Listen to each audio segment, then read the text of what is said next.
LEX Kidney Care is now open. If you're suffering from kidney stones, hypertension, or kidney failure, contact the team at LEX Kidney Care. They specialize in the treatment and management of kidney diseases ranging from prevention and medication to replacement therapy. Whether you need in-office, outpatient, hospital, or dialysis care, they'll coordinate all your kidney care needs and work with your providers. Let the experts at LEX Kidney Care take care of you today. Visit online or call 859-785-3828 for more information.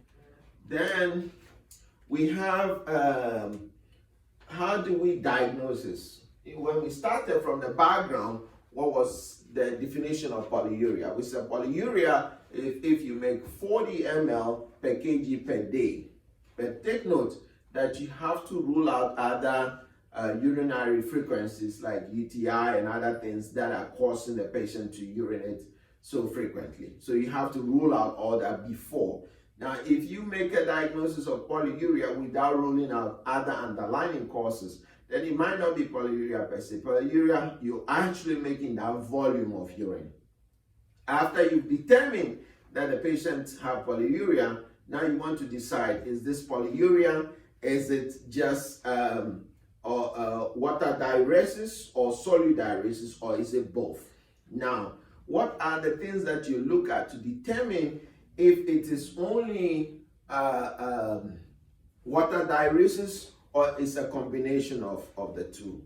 Now, the most likely situation, if you have total urine osmolarity greater than 80 milliosmol per day, that is an indication that you're probably dealing with a solid diuresis. Now, if you have the osmolar clearance greater than 3 liters in a day, that also means that you're probably dealing with solid diuresis. Now, if you take your urine osmolarity and then you take the serum osmolarity, if you take the ratio of your urine osmolarity to the serum osmolarity and you have it greater than 0.7, that's more likely also to be a solid diuresis. What about water diuresis if it is just water? This is where you need your free water clearance. And your free water clearance is your urine volume multiplied by 1 minus your urine osmol divided by your serum osmol. If you calculate your free water clearance and that is greater than 0, then it's more likely to be water diuresis.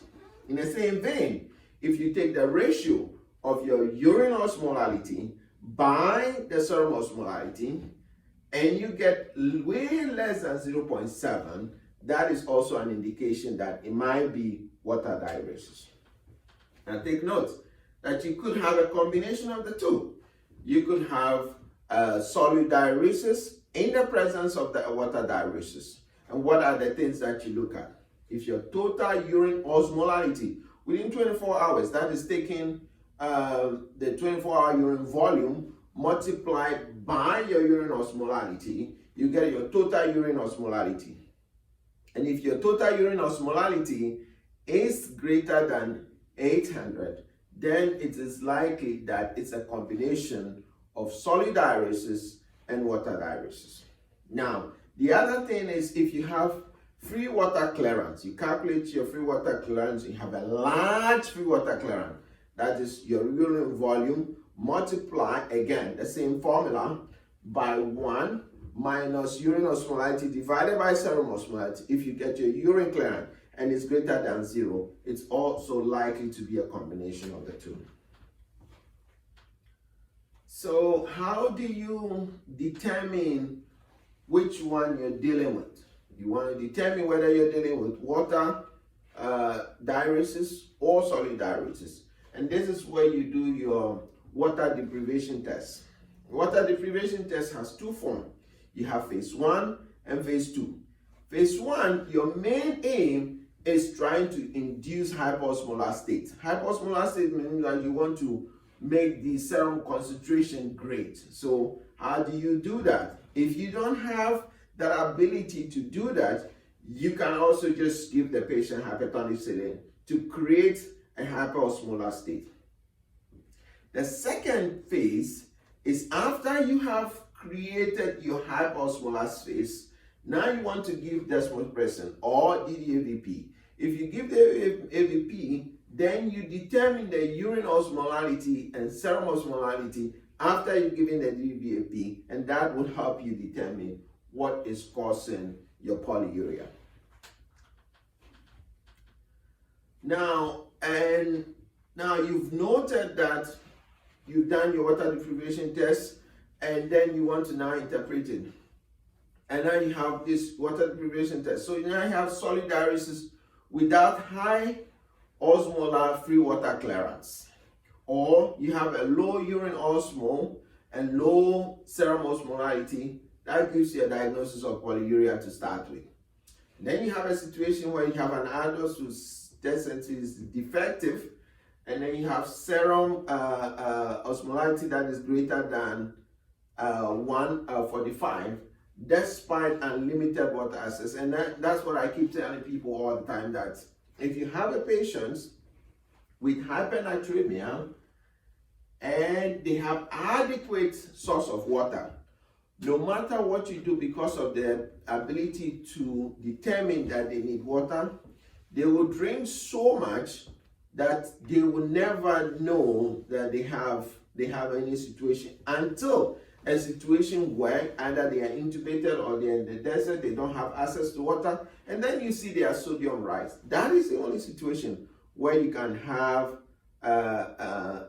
evidence of hypernatremia, because the person does not have access to water. So what additional tests can you also do, which most hospitals probably at this time don't have the capacity of doing that? So when you come to, sometimes we do your urine osmolarity, we do your serum osmolarity to determine whether you're having polyuria from solid diuresis or water diuresis.